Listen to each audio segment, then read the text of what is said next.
If you're getting Roblox Error Code 403, don't panic. It's usually a login or permission issue. Here's how to fix it fast.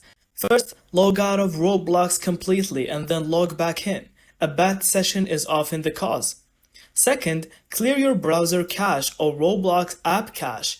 Corrupted files can block access. If you're on PC, go to Windows Settings and then Apps and then find Roblox and then press on Advanced Options and press Reset. On mobile, just clear cache from App Settings. Next, check your internet. Restart your Wi-Fi router or switch to mobile data to see if the issue is network related. If none of that works, uninstall Roblox and reinstall the latest version. That usually clears out hidden bugs. And finally, make sure Roblox servers aren't down. You can check their status page or Twitter before wasting time troubleshooting. Do these steps and you should be back in the game in minutes. Thank you so much for watching. I hope you found this video helpful. And don't forget to leave us your thoughts in the comments.